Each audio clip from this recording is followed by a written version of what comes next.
देखु देखु आज को अभिजीत दादा मृत्यु को प्राय 10 दिन समय हो गलानी आउ मृत्यु पर आज शुद्धि क्रिया कार्यक्रम चली पुओ आज बापा को शुद्धि होती ओडिया घर परंपरा रीतिनीति अनुसार घरे कई जड़े मरीगले तार शुद्धि क्रिया पालन कराए। आज से परंपरा को आज संपूर्ण करुछंती आज अभिजीत दादा परिवार लोक माने आज सारा ओडिशावासी भो भो होई कांदुछंती। देखु देखु मात्र कईटा दिन मध्य आज मृत्यु को आज शुद्धि होती।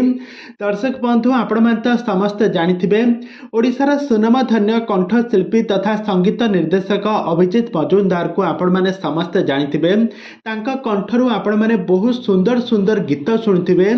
से वर्तमान समय मृत्युवरण करिसंती। से तांका क्यारियर रे मात्र 54 वर्ष बयस रे बहुत स्ट्रगल करी निजर संगीत जगत को से बहुत ना कमई थिले, बहुत टंका मध्य उपार्जन करथिले आ तांका पिला माननकु मध्य संस्कार देइथिले, पिला माननकु मध्य पाठ पढ़ाइथिले, परिवार को खुशी रे रखिथिले। किंतु तांकर लिवर सिरोसिस रोग रे मृत्युवरण करिसंती। आ सब बेले मद पी पी तांकर स्वास्थ्य अवस्था खराब हेबार सूचना मध्य मिलिथिला। आ वर्तमान समय एबे तांकर मृत्यु को प्राय 10 दिन समय पूरी गलानी।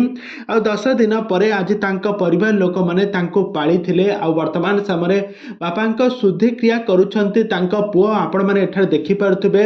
अभिजीत दादा शुद्धि क्रिया चली। तांका पुओ लंडा हेउछंती, लंडा हेउ तांका दग्ध हांडी फाटुछंती। आ सब किछिर तांका परिवार लोक माने शुद्धि होउछंती। तांका साई भाई समस्त शुद्धि होउथबार मध्य नजर आछंती। तबे दर्शक बंधु प्रभु जगन्नाथ निकट रे प्रार्थना करंतु दे बॉलीवुड सुपरस्टार अभिजीत मजुमदार तांकर आत्मार सद्गति पाई।